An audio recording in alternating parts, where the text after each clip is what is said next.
Централно издание на дневникот Добро вечер. Еве ги настаните кои го одбележаа денот. Министерот за транспорт и врски Владо Мисајловски најави изградба на втората делница на експресниот пат Прилеп Градско. Градоначалникот на општина Кавадарци Александар Панов со апел до лозарите да бидат трпеливи во однос на одлуката на Министерството за земјоделие за стимулација на винариите. Дополнителниот заменик министер за земјоделие Јупчо Николовски денеска го посети Неготино и се сретна со лозарите.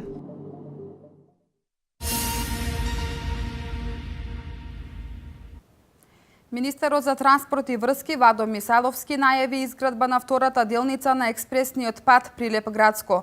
На почетокот на првиот квартал на 2017 година ќе биде избрана компанијата изведувач која што ќе работи на патот. Се очекува делницата да биде готова до 2019 година. Објавен е меѓународен тендер за изградба на втората делница од експресниот пат Прилеп Градско, изјави министерот за транспорт и врски Владо Мисајловски. Пред известно време започна со изградба на експресниот пат, а вториот сегмент кој го распишува Европската Унија е многу добар мотив за да се продолжи со процедурите за третиот дел од етапата Градско Прилеп. Денес излезе една дополнителна добра вест, излезе тендерот за изградба на втората делница. Збориме за 15 километри поврзување кон Прилеп кон Градско, значи дополнување на експресниот пат. Инвестиција што е многу важна за Република Македонија, бидејќи комплетно целата инвестиција би изнесувала и преку 80 милиони евра. До крајот на годината ќе се распише тендерот, а на почетокот на првиот квартал на 2017 ќе биде избрана компанија изведувач која што ќе работи на втората секција од патот од Прилеп кон Градско. Истата треба да биде готова до 2019 година. Граѓаните, вели Мисајловски, ќе добијат современ експресен пат и најави нови инвестиции во инфраструктурата.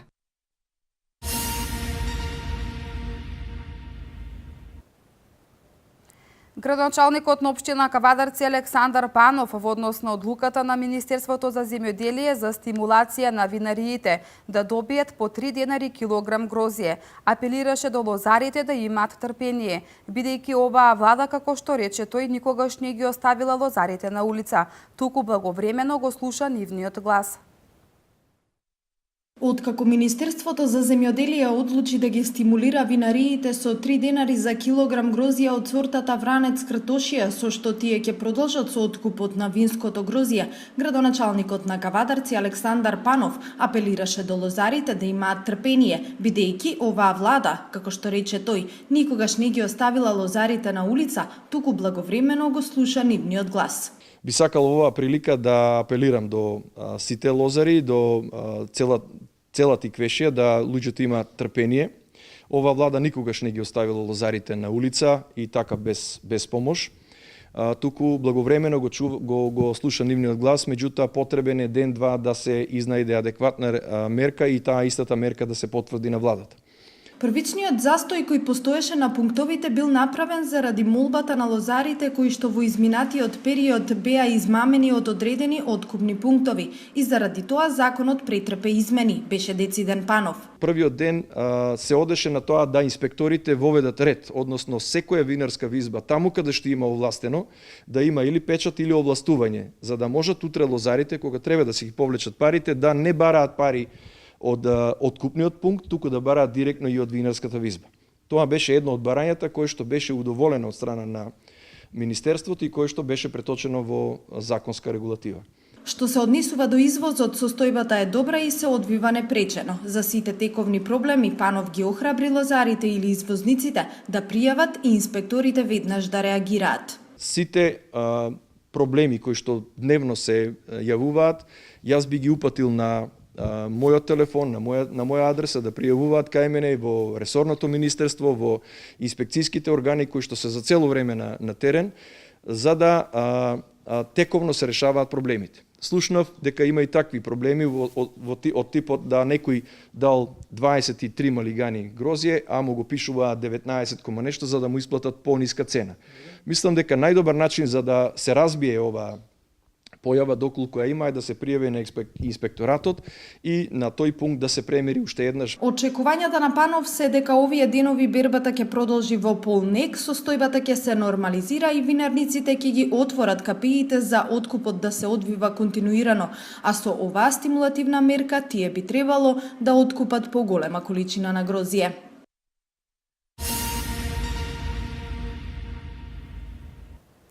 Дополнителниот заменик министер за земјоделие Јупчо Николовски денеска го посети Неготино и се сретна со лозарите. Тој рече дека побарале од државата и владата веднаш согласно на Законот за земјоделство и рурален развој да донесат одлука за интервентен откуп. Дополнителниот заменик министер за земјоделие Љупчо Николовски денеска го посети Неготино и се сретна со лозарите. Тој потсети дека минатата недела токму од тиквешијата побарале да престанат манипулациите на државните органи и инспекторите поврзани со измените на Законот за вино и тој закон да се применува така како што е донесен. Исто така побарале државата и владата веднаш согласно на Законот за земјоделство и рурален развој да донесат одлука за интервентен откуп.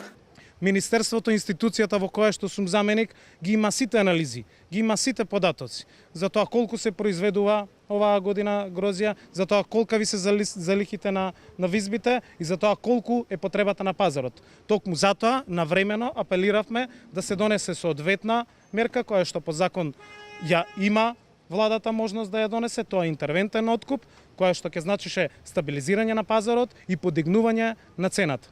Државата мора со сите анализи и податоци кои ги има да носи систематски и навремени мерки. На тој начин ќе се надмине овој проблем кој го имаме скоро пред секоја откупна сезона. Само интервентниот откуп, согласно член 37 од Законот за земјоделство и рурален развој, и откупот на вишокот од страна на државата може да го стабилизира пазарот и може да ги стабилизира цените. Иако оптималното време за собирање на родот изминува, поголем дел од грозјето се уште е на нивите.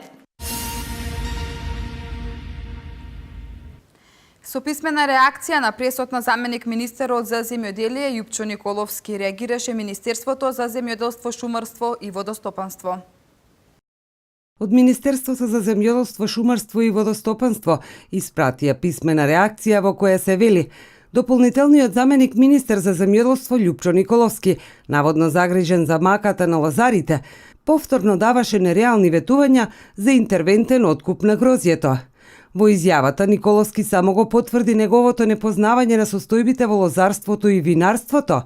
Министерството за земјоделство, шумарство и водостопанство е свесно дека во овој предизборен период, со надеж дека ќе добие гласови на изборите, опозицијата ќе ветува се и се што, но мора да напоменеме дека проблемите со откупот на македонското грозје од реколта 2016 се практично решени и дека нема потреба од интервентен откуп, се вели во реакцијата. Потврда за тоа се изјавите на представниците на винарските визби, кои на состанокот пред 2 дена рекоа дека состојбата ќе се стабилизира со новата мерка на владата, која предвидува субвенција од 3 денари по килограм вранец за сите винарии кои ќе откупат винско грозје во 2016 година за количини кои се над 60%, но не повеќе од 130% во споредба со ланските откупени количини од сортата вранец. Со оваа мерка, се вели во реакцијата, се стимулира откупот на винското грозје во ситуација кога, како што кажаа винарите, на европскиот пазар била понудена пониска цена поради големиот наплив на вина од многу земји. СДСМ воопшто не е загрижен за маката и потребите на земјоделците и нема искрена намера да ги подобри состојбите во земјоделството. Место тоа дава лажни и трагикомични ветувања кои тешко дека ќе им донесат гласови на избори, бидејќи земјоделците многу добро знаат кој се грижи за нив во последниве 10 години, се вели меѓу другото во реакцијата на Министерството за земјоделство, шумарство и водостопанство.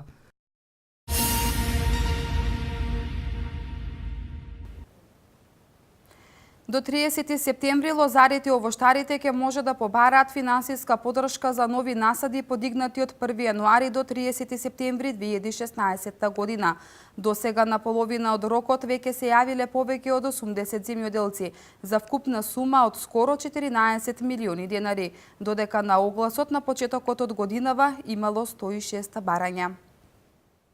Финансиска помош за нови насади подигнати од 1 јануари до 30 септември 2016 година ќе можат да побараат лозарите и овоштарите. Од почетокот на рокот за пријавување за субвенции се јавиле повеќе од 80 земјоделци за вкупна сума од речиси 14 милиони денари. На почетокот на годинава пак на огласот имало 106 барања. Земјоделците и покрај тешкотиите со пласманот, откупните цени и плаќањето на винското грозје, сепак се решаваат да подигнат нови насади. Станува збор за субвенции од 50 до 75% во зависност од возраста на земјоделецот и местото на насадите. Поддршката најмногу може да биде до 2,5 милиони денари по корисник. Евидентираните земјоделци имаат право на овие субвенции. Оние баратели кои ги исполниле условите за користење на субвенциите со ист број бодови се рангираат според датумот и времето на аплицирање.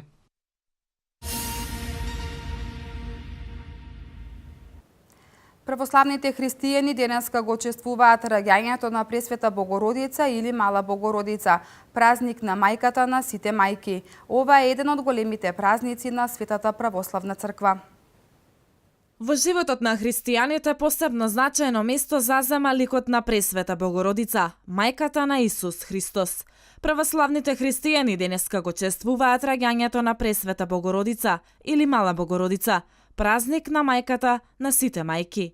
Ова е еден од големите празници на Светата Православна црква, кој иако се смета за почеток на сите празници, сепак почнал да се празнува многу подоцна. Народот верува дека Пресвета Богородица е заштитничка на мајките, воопшто и на леунките посебно, поради што жените што раѓаат ја повикуваат да им помогне полесно да се породат. Исто така се верува дека таа им помага и на жените што немаат деца. Затоа ваквите жени оделе во црквите посветени на Богородица и се молеле пред нејзините икони. Поголем број цркви низ цела Македонија го носат нејзиното име, а нејзините празници покрај со црковни свечености, народот ги празнува и со народни собири, панагјори и слично. Така македонскиот народ со повеќе или помалку свечености, но секогаш со достојно внимание прославува неколку празници поврзани со името на Пресвета Богородица, Мала и Голема Богородица, воведение на Пресвета Богородица, празник познат уште и под името Света Пречиста, Благовештение, Богородичин појас, покров на Пресвета Богородица и собор на Пресвета Богородица.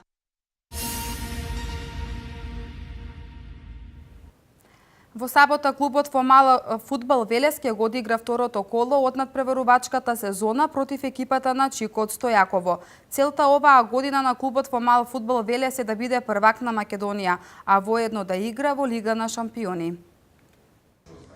Клубот во мал фудбал Велес во сабота ќе го одигра второто коло од надпреварувачката сезона против екипата на Чико под палката на новото раководство. Имено како што и ова лето беше најавено, зад управниот одбор и позади финансирањето на клубот застанува Васко Скендеровски со својот менаџерски тим. Како што напомена председателот на клубот Бојана Скендеровски, целта оваа година на клубот во мал фудбал Велес е да биде првак на Македонија, а воедно да игра и во Лигата на шампионите. Имаме огромни планови поврска со овој клуб. Следната година планираме да играме Лига шампиони токму во Велес, односно онаа првата рунда за играње во Лигата на шампиони. А следната година веќе да бидеме на некоја повисока позиција во Лигата на шампиони. Тренер на клубот е поранешниот тренер на Железарец, Иван Божовиќ. Председателот на клубот Скендеровски напомена дека дел од тактиките ќе бидат пресликани во овој клуб, но напомена дека амбициите со КМФ Велес се многу поголеми. Во Велес полека но сигурно се менува сликата за спортот. Пора кометот од бојката, големиот фудбал, му дојде редот и на футсалот. Градоначалникот Славчо Чадиев подвлече дека општината ќе ги стави на располагање условите со кои располага. Полека но сигурно ги поставуваме работите на право место и со прави спонзори. Гледате што се дешава во изминатиот период, од ниеден клуб, веќе имаме неколку клубови од Општинската лига која броеше 7-8 екипи, сега имаме 3-14 екипи, 3 екипи во третата фудбалска лига, со надежда дека идната година ќе имаме и уште поуспешни второлигашки екипи, ќе го имаме едниот шампион популарно наречено во Велес во мал фудбал. Надпреварот помеѓу Велес од Велес и Чико од Стојаково е закажан за сабота во 17 часот, каде официјално ќе биде промовирана и химната на КМФ Велес. Инаку во изминатото коло велешката екипа со 7:4 ја совлада екипата на СЕ универзитет. Во рамки на 15-тото издание на фестивалот на античка драма Стоби, синоќа актерите од Народниот театар од Ниш, Република Србија, ја одиграа представата Херострат. Ова е прво гостување на Народниот театар од Ниш на фестивалот на античка драма Стоби, но не и прво во Велес. Актерите од Народниот театар од Ниш, Република Србија, ја одиграа представата Херострат во рамки на 15-тото издание на фестивалот на античка драма Стоби. Представата е дело на Григорий Горина во режија на Ирфан Менсур. Херострат е млад човек од непознато потекло, кој понесен од желбата да стане славен и неговото име да остане запаметено, го запалил храмот на Артемида во Ефес. Ми смо хтели овде да проучиме едну Ние сакавме овде да представиме една прилично актуелна ситуација која се случува во нашата земја, а сметаме кај вас. Тоа е кога некој поради личен интерес и за собственото име прави некои чекори кои се погрешни, а поради немарност од неговото окружување тој успева во тоа. Немарност и негово окружење, он успева тоа да ради. Уште еден лик кој има улога на манипулатор во представата е ликот на Клементина, господарка на Ефес. Нејзините дела представуваат пример дека љубовта е само средство кога личните интереси се на прво место. Клементина, ја мислим, она е пандан Херострату. Клементина мислам дека е слична на Херострат, затоа што она е еднакво манипулатор како Херострат. Она е длабоко несреќна и тоа нејзе атерана неверство и е причина за бесот кој го чувствува во себе. И во тој момент кога она ќе свати дека може би постои друга жена која е подобра и поубава од нејзе, тоа ја потикнува да прави сплетки и интриги. Она ту визију има о себе, тоа њу покреće да прави сплетке и све остало. Покрај стравот неговото име да не се заборави, Херострат се плашеше и од народот. Улогата на представник на народот, односно судија, ја изведе актерот Александар Крстич.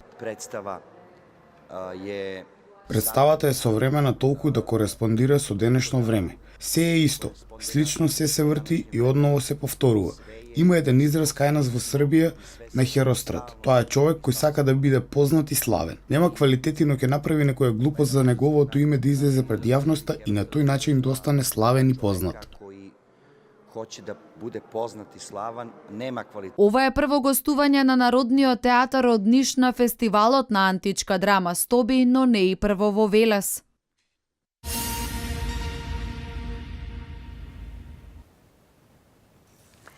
Катица Јанева денеска пред Собраниската комисија за политички систем упати 3 барања. Председателот на Република Македонија Ѓорѓе Иванов оствари средба со председателот на Република Полска. Вести од Македонија. Измена на законот за специјалното јавно обвинителство, односно на член 22, и да се пролонгира рокот од 18 месеци, за да може до крај да се истражи кој незаконски преслушувал, побара специјалната обвинителка Катица Јанева денеска пред Собраниската комисија за политички систем. Таа имаше уште 2 други барања. Да ги донесете измените на законот за заштита на сведоци во кои ќе имам автономно право да ги заштитам сведоците. И како трето, да ги имплементирате во законските одредби препораките на Венецијанската комисија. Јанева требаше да го презентира 6-месечниот извештај, но не го стори тоа. Рече дека ќе одговори на сите прашања поврзани со него. На Собраниската комисија се обрати координаторот на претеничката група на ВМРО ДПМНЕ, Илија Димовски. Тоа е суштина на функционирање на парламентарна демократија и во Република Македонија и секаде каде што постои парламентарен систем на уредување на државата. Тоа значи дека сите органи кои што се одговорни пред Собранието одговараат за својата работа пред Собранието и тоа значи дека нема органи кои што не одговараат пред никого. Димовски постави низа прашања до Јанева, но истите не беа одговорени, затоа што седницата беше прекината на барање на Рафи Салити од ДУИ. Координаторите на претеничките групи доставија редослед за обраќање на претениците.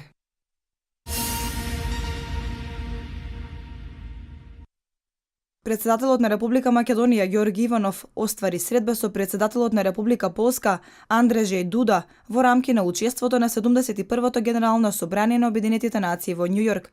На средбата биле констатирани одлични билатерални односи и соработка во повеќе области. Договорена е размена на посети на највисоко ниво во наредниот период кои треба да придонесат за понатамошно продлабочување на билатералната соработка, особено во сферата на економијата и на одбраната, се вели во соопштенијето од кабинетот на Иванов. Двајцата председатели размениле мислење за состојбите во регионот, особено во контекст на неговата европска и евроатлантска перспектива. Македонскиот председател порачал дека крајно време е да се надмине статус кво состојбата во однос на почетокот на пристапните преговори со Европската Унија и во однос на членството во НАТО, како важен предуслов за трајната стабилност во регионот. Двајцата председатели размениле мислења и за мигрантската и бегалската криза.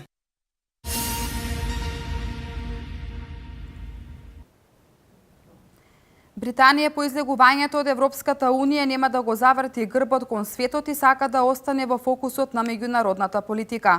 Председателот на САД Барак Обама синоќа изјави дека околу 50 држави се ангажирале да прифатат 360.000 бегалци во следната година. Свето денеска. Без оглед на тоа што во понеделникот во Турција започна новата учебна година, но и покрај тоа, околу 1 милион деца се принудени да работат, објави Хурија Daily News. Според турскиот синдикат во образованието, половината од децата кои работат се во земјоделието, каде им помагаат на своите семејства. 74% од децата на возраст помеѓу 6 и 14 години работат во сферата на земјоделието, 16% во услуги и 8% во индустријата. Децата на возраст меѓу 6 и 14 години работат по 28 часа неделно, а тинејџерите од 15 до 17 години работат по 45 часа неделно. Децата кои не одат на училиште работат во просек по 54 часа неделно.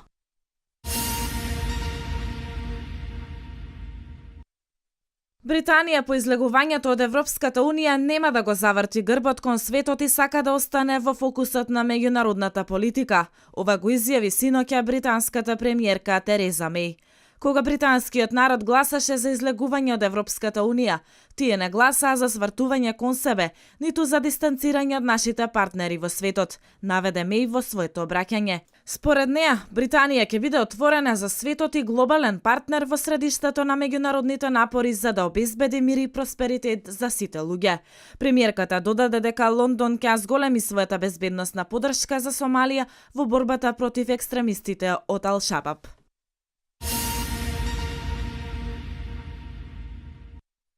Председателот на САД Барак Обама синоќа изјави дека околу 50 држави се ангажирале да прифатат 360.000 бегалци во следната година. Обама беше домаќин на средба во рамки на Генералното собрание на Обединетите нации, на која учесниците превзедоа обврски да ги зголемат средствата за хуманитарна помош и да обезбедат полесен пристап до образование и работа на бегалците, јави ДПА. Учесниците најавија зголемување на парите за хуманитарна помош со 4,5 милиарди долари, наспроти средствата ветени од минатогодишната средба.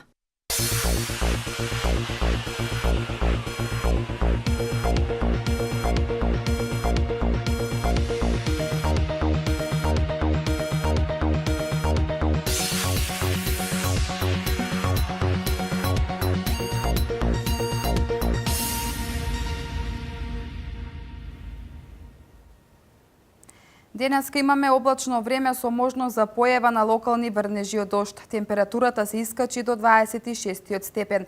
Во текот на утрешниот ден облачноста ќе се намалува. Графичкиот приказ во продолжение.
Тука е крајот на дневникот. Пријатно!